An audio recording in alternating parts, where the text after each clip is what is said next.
Hey guys, it's me, the Right Hand Lad. Today I'm covering Kakine vs Gojo, the strongest Jutsu sorcerer versus rank 2 Dark Matter. You might be asking, why not Accelerator versus Gojo? Well, you see, I need to stay sane. But anyway, this is basically a what-if scenario of Kakine vs Gojo. How it happens is really up to you. It takes place in a neutral verse, blah blah blah. So basically, I'll cover Kakine first. For those who don't know, Kakine is a second rank level 5, who is known by the epithet to have reached the territory of God. His power is dark matter, which is an elementary particle that doesn't exist, allowing to create matter, that doesn't exist. This allows him to not follow the conventional rules of physics, such as transmuting people into sand, giving things like sunlight and wind 25,000 different vectors, and being able to slice through anything except humans, etc. Kakine's attack potency is a little harder to cover, as we don't get that much of it in the Old Testament, but we can extrapolate a few things. Gojo is equipped with the ability Meltdowner, a neutron beam that fluctuates between wave and particle to form a beam that can evaporate a fighter jet, and is said to be stronger than a blast from a battleship. A Kakine can clash with her, with the result leading to a building shaking. When Kakine full excel, their battle caused the buildings to shake and destroyed the roads through sheer force. In their fight, Accelerator tried to attack Kakine with a few tornadoes, and Kakine was stated to erase the tornadoes, meaning he literally dissipated the tornadoes and all the energy they had in them. Tornadoes contain energy equivalent to destroy a city block at a low ball, with high estimates of stronger tornadoes, such as the 2013 El Reno tornado, which is equivalent to the energy to destroy a town. To add to this, Kakine believed he could overpower Accelerator's affection, which is known to notoriously be able to let him survive a nuclear bomb, with Accelerator even calling it his quote tagline, and Kakine having done research on Accelerator in preparation to fight him, said attack should be above a nuclear bomb level. With bombs such as the Tessar bomb, while being restricted, being able to output 58 megatons, with its full power being 101 megatons, which is enough to destroy a mountain. For speed, he can fight Accelerator, who he should be relative to, though Accelerator was limiting himself by protecting people in the fight, but the fact that Accelerator can just instantly blitz him should imply relativity between the two.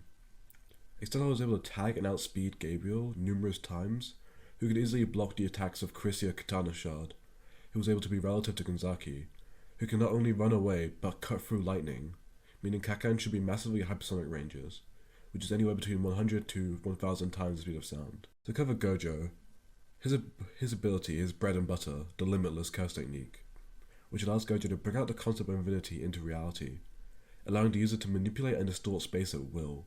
The limitless technique operates the same way convergent and divergent sequences do in mathematics. The infinity is convergence of an immeasurable series. Anything that approaches to infinity slows down and never reaches the user. This is because the technique takes the finite amount of space between the two objects and divides it an infinite amount of times. No matter how many times someone divides a number, it will never be reduced to zero. Instead, they will be left with fractional units so infinitesimal it would become immeasurable to their eye. The limitless brings this concept into reality, so anything that attempts to penetrate this infinitely divided space will slow down to the point of appearing to stop completely. Similar to the theories of Achilles and the tortoise, which he even brings up in the manga. Gojo also has several other abilities, such as Red, which uses a divergence of infinity to launch things away, allowing him to send Jogo flying through several trees and heavily damage Toji, with the other technique Blue, using the convergence of infinity to pull things, which allows him to employ buildings and create a flat landscape around him, with the ultimate technique, Hollow Purple, the fusion of the two, which allows him to create a large deep trench in his wake. With Gojo's domain expansion, which is a space created with energy that buffs the user and gives an instant hit ability with Gojo's technique specifically utilizing the limitless, which gives them a sensory overload of infinite information, where every action they take is being stretched out infinitely. This therefore paralyzes the opponent, making them permanently crippled up to several moments within the space size, which makes this all possible, that provide the user with vast perception and immense brain processing power, allowing them to precisely manipulate the sophisticated powers of the limitless down to the atomic level. The Six Eyes also processes the user's curse energy incredibly efficiently, so much so that the amount of curse energy lost when the user activates the curse technique is infinitesimally close to zero. Due to this, a proper Six Eyes user will never run out of cursed energy.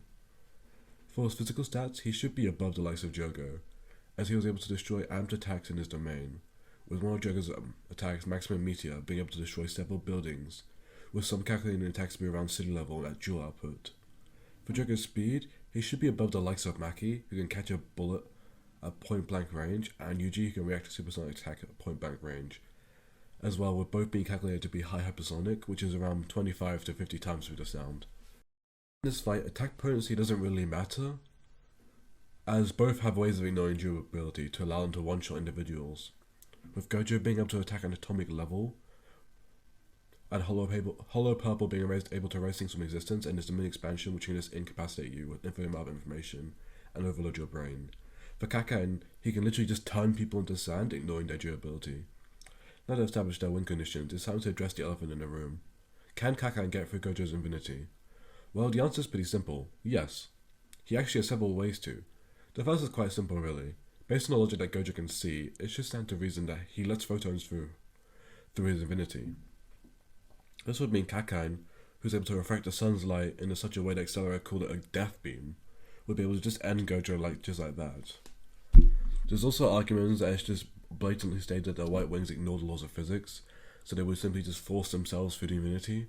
I'm not really a fan of this argument, as I think it's a bit of a stretch in my opinion. The main argument and the line of logic I will be using in this matchup is that Kakaine's wings are made up of elementary particles that don't exist in our world, meaning they would be able to bypass Gojo's infinity as he can only manipulate space on the atomic level.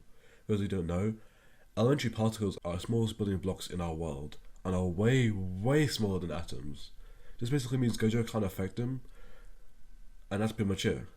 It basically means Gojo can't affect him. That's just simply it. I'm sorry to tell you this, but it's the truth.